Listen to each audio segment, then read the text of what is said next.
Hey, what's up, everybody? Welcome back to another Honkai Impact 3rd animation, reaction, and analysis. Today we have the one that everybody thought I was going to be getting to last time, which is Shattered Samsara. This one is definitely the next main, story one that was in the line, but I decided to go for that trailer last time just because clicking through it, it looked kind of interesting, and I'm glad I did. Also, big thank you to Azrael for giving me a new playlist. I don't know what happened to my first one, but somebody had made me a playlist forever ago that I was going through and utilizing, and I just don't know where it went. I don't know how I didn't have it saved, or it's not in my history anywhere. I don't know what happened, but thank you, Azrael, for allowing me to continue on doing this without losing where I was in chronological order. This playlist is also all Japanese dubbed, which I know a lot of people have been saying I should be listening to those anyway. I've never been personally picky because I thought the cast for all of them sound perfectly fine, and the emotional cues definitely hit for me no matter what language it's in, but I understand why people prefer the one over the other, but it's never been really a concern for me. But now that this just happens to be a Japanese playlist, here we are. So without further ado, let's go. Ooh, okay. I was worried there that I was about to miss something.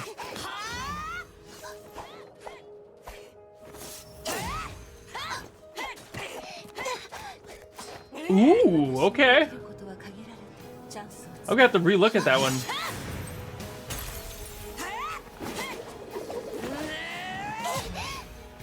The choreography on this one is notably impressive already. They've had some good stuff in the past, but there's a lot going into this one. The quality is insane.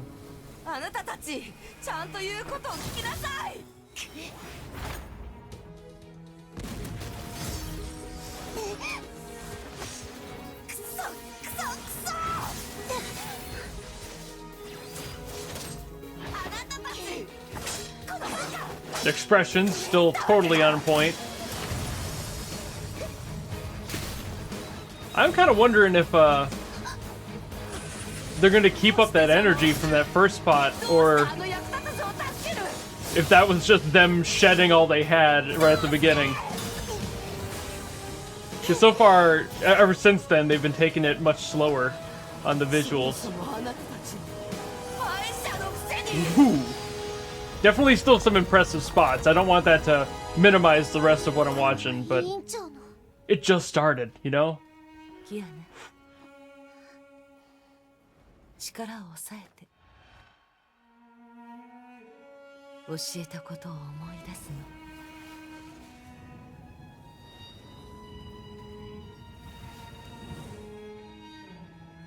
神なる変化の極みなり That's the most oh shit face I've seen in a minute.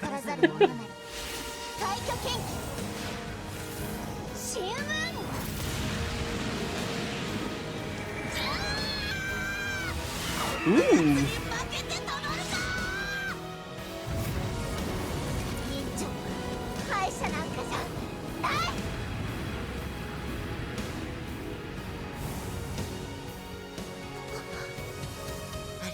Kiana. 律者は私に任せなさい。元凶はもうすぐ解除される。もう帰って。今回はおそらくさようなら。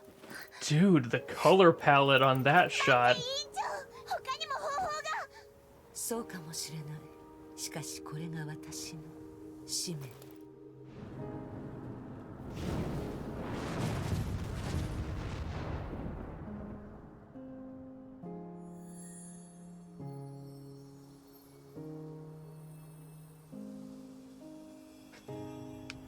Oh man. There's been so many projects I've seen from this team, and this one is a step up. Even from more recent ones like Sela.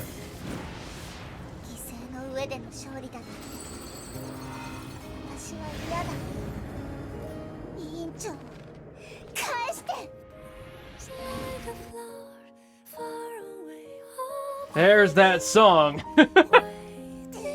Every time, man. 僕は嘘をついてない。 Woo. 私はたくさんの裏切りと嘘を味わいました。委員長、私は嘘をつかないよ。列説はここまでのようです。信じてくれた人も私のせいでいなくなりました。私は強いから。 Great transition. 心配ないよ。 Gotta love the どれだ match け努力 cuts. しても歳月の流れにはかないません。結局私は一人ぼっちです。一人ぼっちにさせないから。 Alright, how are they gonna make this pay off?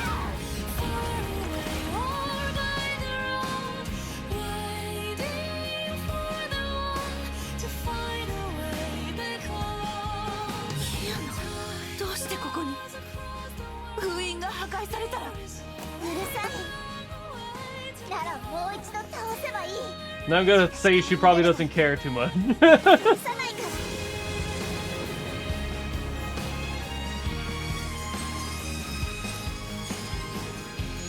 ら。 God.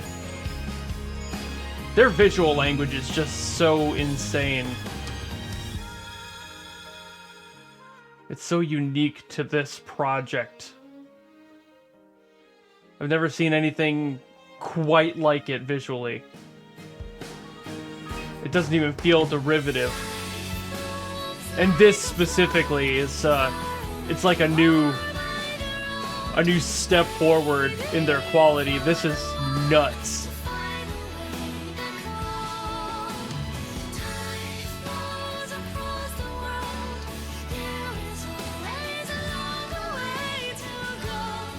There's so much I want to say, but I want to keep it for the analysis part.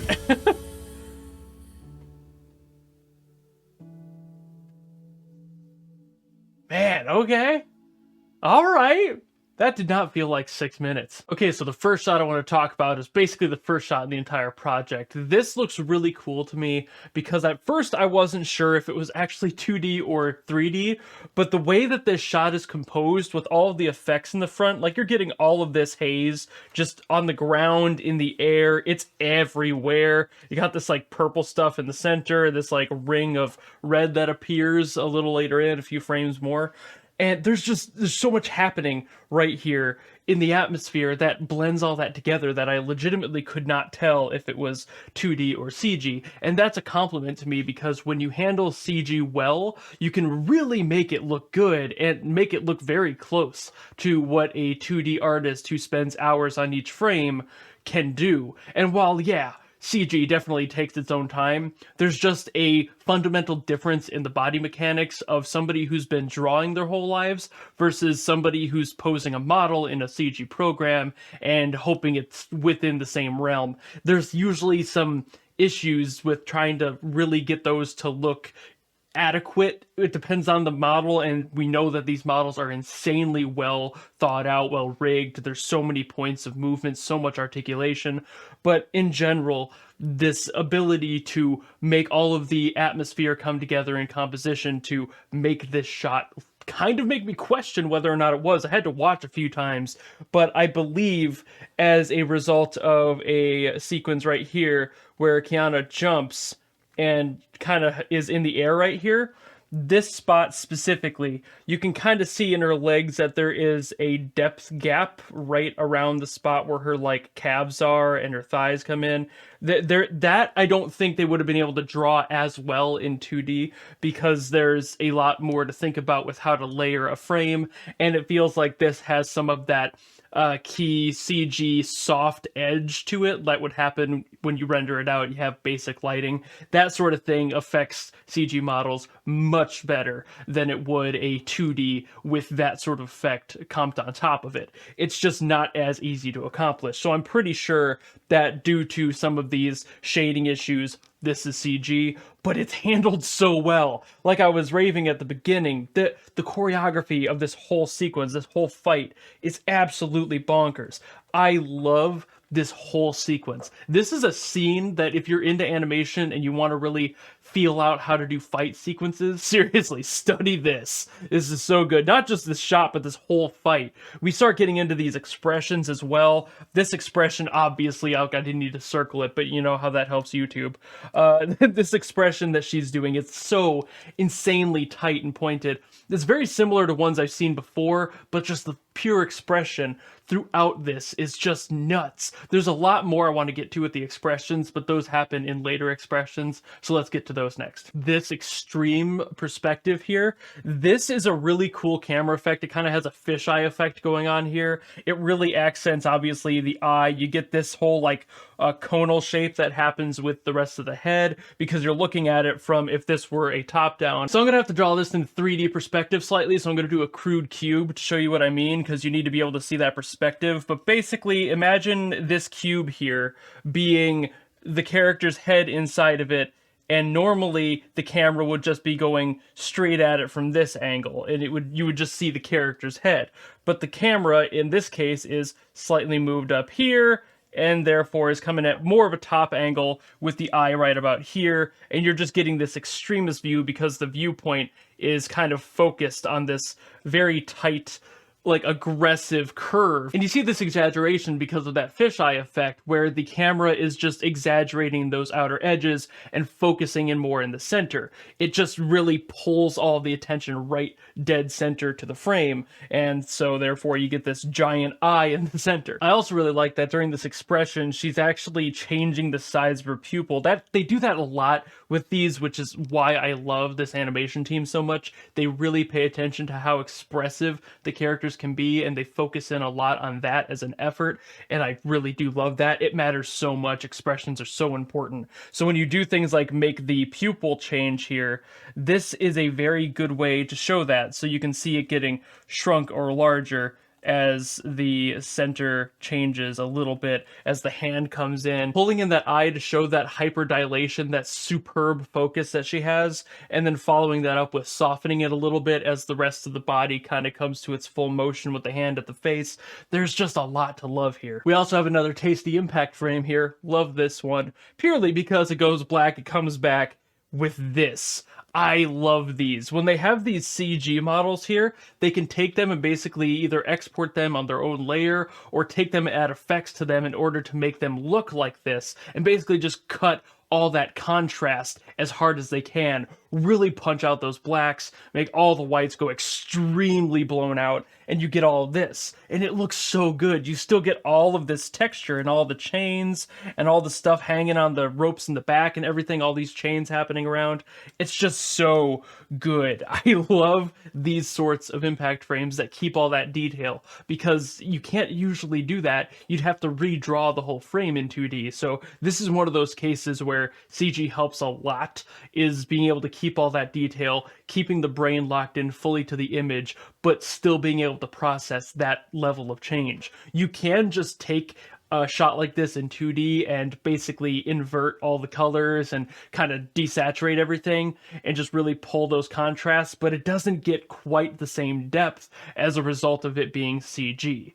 You get all of that same information, whereas a lot of that gets lost in 2D when you're trying to add a bunch of filters on top of something that's already been drawn once. And I've talked about the use of the camera movement in these projects before, so I'm not going to get too preachy on it, but I just love their camera movements. When they have fights like this, and they really take advantage of all of that movement and all of that freedom, it's just absolutely fantastic. I also wanted to talk, of course, about one of my favorite shots in this entire project. This character here, I don't know her name. I'm sorry, fans, don't get mad at me. I only understand her name because I've heard it like 500 times. But she, right here, my favorite character in this piece alone, just for their expressiveness, just for the flexibility here. I love this pose. I love the expression. I love the why it's happening. So let me explain myself real quick. So I love this expression because you're seeing the character in a very heavily aggressive line of action. I'm going to leave this off timer again so you can really soak this in. But basically, you see this really long line of action, this really aggressive, sharp turn. Line of action, for those who are unaware, is basically the line of a character's movement. You can kind of see this in characters, especially in simpler animation styles, and it's a drawing practice that people can do. You basically draw out a line, an S, a very aggressive curve of any sort. It can be smoother, can be more aggressive, you can have multiple bends in it, and the basic concept is draw the character around that curve. Do your best to actually get that line of action to feel natural in a character drawing.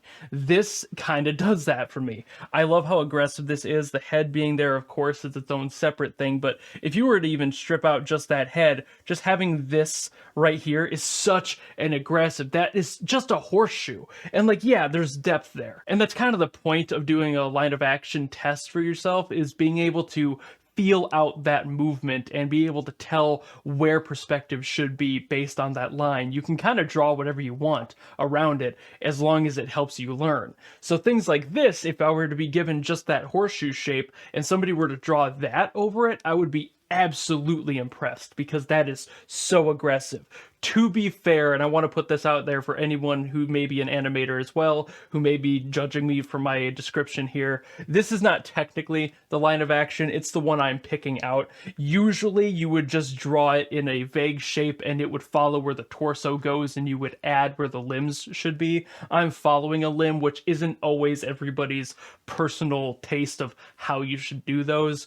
But I feel that if you're following a line of action, you can put anything you want on it. You could just as easily make this somebody like saluting. You know, it really depends on what you want to do with the piece, and this is just how I'm perceiving it here. But as I also said, I really love the expression on this one. You can see this character here looking down, these bright, focused eyes in the very obvious direction of her enemy here. And while I noticed when I was talking about the pose that this arm looks a little bit goofy, it's probably just to make the shot work. You want to make sure the character's in the frame properly, and she is kind of swinging, but it feels like the arm wouldn't be able to like really go to that angle, so it's understandable that it looks a little goofy. But in the world of animation, if it looks good in motion, then it's fine. It does not have to be anatomically accurate. You can break bones and joints as long as you know what you're doing in order to get them back on model when needed. So this sort of thing that's happening really quick just to make a very aggressive pose happen to really sell the intent of the character makes total sense and is totally fine. And the pose overall looks fantastic in my opinion. Even when you pause it, it still holds up. So I think that's really well done. Again, another great expression here. This one is extreme. Not quite as extreme as that forced perspective earlier, but you definitely see the eye where she's looking. This being kind of just sketched in. You get to see all of these aggressive wrinkles on the face, the shadow especially, just adding all that extra detail to hide the detail. It almost feels like the character is hiding their true intent at that moment, and that immediately pays off by seeing the eye spark, and you get to see this like extra power that was hidden away now being utilized. So that's just a visual storytelling thing that I love about this shot specifically. I think that was very well done, very clever use. There's also just great effects animation here, but I can't talk about all of it, otherwise this video will go for way longer than it really needs to, and I'm already hitting my recording of about half an hour, and I've barely gotten into it, so I'm just playing it through right now while I talk about that, just to show off a little bit more of it. These shots here, the 3D workarounds, all of these are just fantastic. All of this focus on the character and the freedom of the camera, like I mentioned earlier, just looks gorgeous. All of this effects work is amazing, but as not an effects animator directly, I don't really feel like I'm fully able to talk about this in proper context with proper knowledge, because I'm more of a character animator than an effects animator. So I just sit here and look at the pretty lights and colors and go, that looks sick. And that's about all I really can say. Now, I mentioned earlier that I love the color palette of this shot specifically, and let me explain why. The contrast is one part of it. So you get these really, really nice scarlet reds, not quite like deep reds, but this like orangish hue to them to match with this fireball here. So she's blending in extremely well with that fireball, and just the whole character palette there is sharing a unified color idea, and that's great. And then it contrasts beautifully against all of this blue out here with these like greenish teal. It's more like a sea green kind of color, and it's a beautiful contrast, all coming from what effectively looks like a sun, because you get all this light coming out from this side and all the wind following that path. It's just a great focus on the color theory of this shot. This is an amazing work. It almost reminds me in the contrast of the Agni Kai battle from the final season of the Avatar: The Last Airbender, where they just have these huge explosions of fire in different colors between Azula and Zuko. It's a great sequence where you get to see those colors that clearly indicate a separation in intent and or feeling overall, the raw emotion that goes into it. So you get this blue background kind of signifying a more peaceful moment, and then you get all the reds and oranges that signify the more aggressive edge that everything just resulted from. And here's a great example of what I was talking about earlier, how you can just kind of invert the colors of a 2D effect and make it really pop in these impact frames, which I love the way this looks, but it definitely feels more flat, doesn't it? You can really see that contrast between, and there's not nearly as much smoke, as much detail, because there really can't be, and that works fine for these because you're not seeing them in a long excess frame set. You're just seeing them in really quick, aggressive segments, so you don't really get to focus on them because you don't really need to. But I thought that was a really good example of a way that a CG shot can use impact frames differently from a 2D shot. I also don't really have anything to pause on specifically here, but I love this. Just this sequence here is really neat to me. The breakthrough and her walking, all of that wind pressure shoving her back. It's just a lot of cool things being utilized. That was neat. All of this entire sequence utilizing these match shots and concepts in order to pull the story together. As she gets up, the scene changes. As the hand comes in a little bit later, the scene changes again. There's just so many good match cuts here, and I love me a good match cut. It's one of my favorite things ever. Something I do want to go through frame by frame is right here, this very unsung moment where this chain just whacks her in the jaw, just really rocks her shit, and she keeps falling, of course. She doesn't have anywhere else to go, but just the showing of the impact on her face, having the camera shake a little bit, which they do at every impact because it just makes sense to do that. But just the fact that they had it come out of nowhere, literally right out of the camera, you can't see it, you can't anticipate it. So therefore, you as a viewer, just like her, can't anticipate that it's about to happen, and we both get caught off guard. That's a great like viewer and character match moment where you feel the exact same thing that she did, that sudden smack in the jaw, just going, "Ow, God, that must have hurt." And this whole sequence does this, but I'm only going to talk about it here because it's an easy angle to explain everything and why I think it's really cool.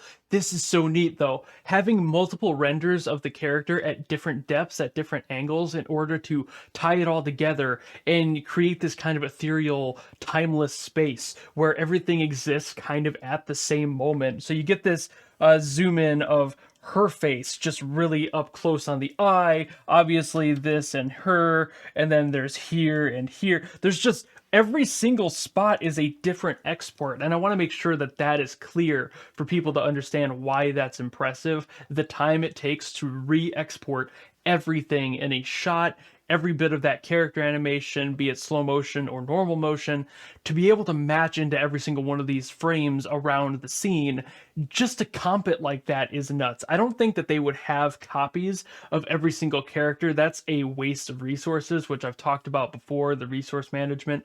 I feel like all of these were probably rendered out with the character alone in basically a white background with none of this other stuff going on, and then they were just set in comp to make it all fit, because this is really cool. I just love the visual language of this. There's so much to it, being able to showcase that, like I said, that time-space window that just wouldn't exist in real life. These angles can't exist because we are the camera. We are watching from the outside in. But there's other viewpoints. So that brings in questions in the subconscious, and I just think that's a brilliant directorial move. Absolutely fantastic on the set design here. I lied, I'm talking about it again. So I love that this background is basically the other character. I love that. being able to show the one character and having just enough room off to the side to be able to see the other character's reaction, even though we know that we are basically their POV. That's just so clever. It's so good. I love this fucking design. It's so neat. This room design is absolutely awesome. I'm nerding out about it. I'm geeking again. And there's not really much to specifically talk about that shot either. I just think it looks gorgeous. They're really good with their backgrounds, and a lot of those like extraneous shots that they have are just really cool. All the glass falling, it just looks so beautiful. I also do love that this scene at the end utilizes 2D animation just to add that extra little bit. This made me wonder more if there was the CG at the beginning like I talked about, or if it was all 2D at the beginning. Because when I saw this and I was like, well, it's clearly 2D, now I've got to double check. And these are definitely 2D shots, probably referenced off of 3D animation, just given how detailed that the legs are, especially the feet, the angles, everything is just so perfect. So I don't believe that it could be anything but it's still, even if it's heavily referenced 2D, it's still 2D, especially here with those colors and just, it's so good. It's so good. It's such a good project. But I think that's about it. There's so much to talk about in this one. I went for about 45 minutes on this recording, and I'm not sure about how long the final video is going to be as usual. But man, this one's probably my number one right now. The overall quality of it, all the character animations, all of the effects and everything were absolutely top tier, even compared to some other ones that I've seen that have been really, really, really good. I can almost guarantee myself from all the projects that were released after this one that this was the point in time where everything just improved that much more, and they put that much more love into every single one. So I'm expecting some really high quality stuff going forward. So fantastic work yet again from this team. But I think I've said all I said on the animation. So if you like this video and you want to see me talk about more nerdy animation stuff, I have made it a goal to get through all of the Honkai Impact animations and talk about each one of them individually. So if you want to see more, there will be more coming. I did 2 this month just to make up for a little bit of lost time, and I plan to keep doing at least 1 a month going forward. But if you liked it and you want to see more, you know how to follow me and support me on all that, and I will see you in the next video. Goodbye!